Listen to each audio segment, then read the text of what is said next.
Jessore point 5, Rajshahi 12। আমরা মেয়েদের নিয়ে কাজ শুরু করেছি, যেটা অবহেলিত ছিল এতদিন, সেটা থেকে উত্তরণের জন্য চেষ্টা করে যাচ্ছি। এবং আমরা আন্তঃজেলা চূড়ান্ত পর্ব দিয়েই শুরু করলাম, কারণ আমরা আগে এই খেলাটা জোনাল পর্যায়ে খেলাটা হয়ে গিয়েছিল, আর আমরা চূড়ান্ত পর্বটা করছি। মেয়েদেরকে এমন একটি জায়গায় আমরা নিয়ে যেতে যাচ্ছি, এই মেয়েদেরকে নিয়ে আরো মেয়ে আছে যারা আনসার, পুলিশ, তারা বাইরে, তারা সংস্থা থেকে ন্যাশনাল খেলবে। এই জোনাল থেকে আমরা 4টা টিম নেব, 4টা টিম নিয়ে ন্যাশনালে, ওখান থেকে আমাদের আরো যারা আছে সংস্থার টিম নিয়ে আমরা ন্যাশনাল করব। আমাদের উদ্দেশ্য হলো যে বাংলাদেশের আনাচে কানাচে যে মেয়েরা খেলাধুলা করে তাদেরকে খুঁজে বের করা। এখনই যে সে ন্যাশনাল টিমে চান্স পাবে সেটা আমি বলছি না। এখান থেকে প্রতিভাবান যে খেলোয়াড়গুলো আছে তাদেরকে জোগাড় করে, তাদেরকে হান্টিং করে, তাদেরকে আমরা প্রশিক্ষণের আওতায় নিয়ে আসবো। আমি বলছি না যে এই টিম নিয়ে আমি ন্যাশনাল টিম খেলতে যাব। আমাদের আশা থাকবে ওরা যেন 2 বছর পর বা 3 বছর পর সেই লেভেলে যেতে পারে, সেই ক্ষেত্রটাকে আমাদের তৈরি করতে হবে। সিলেকশনের জন্য প্লেয়ার বাছাই কমিটির একটা কমিটি করে দিয়েছি। ওরা প্রতিনিয়ত কাজ করছে, নিচে খেলা দেখছে, ওদেরকে যে প্রতিভাবান তাদেরকে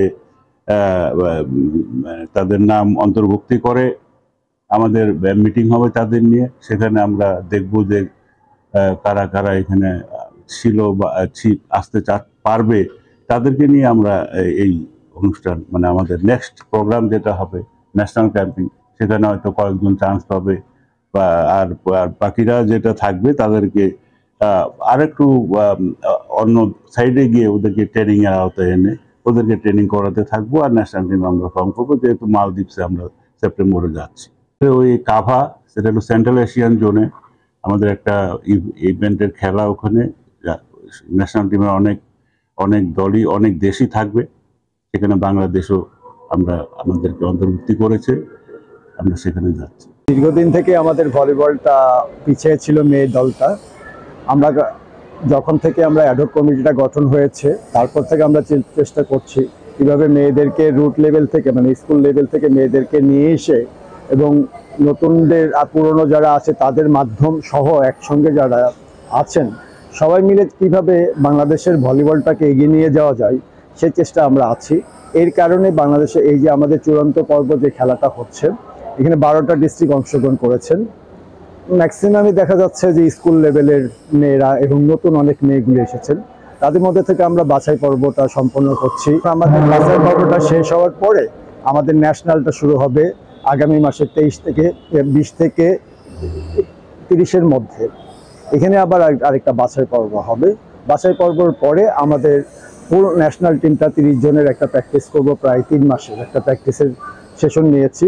3 মাস প্র্যাকটিস করার পর আগামী সেপ্টেম্বর মাসে আমাদের টিমটা কাভার খেলার জন্য, টুর্নামেন্ট খেলার জন্য মালদ্বীপে যাবে। আস্তে আস্তে আমরা চাচ্ছি যে ছেলেদের সঙ্গে আমাদের মেয়েদের যে ভলিবল টিমটা আছে এটার জন্য এগিয়ে যাই এবং বাংলাদেশের একটা সুনাম অর্জন করে, সেই চেষ্টাই আমরা করছি।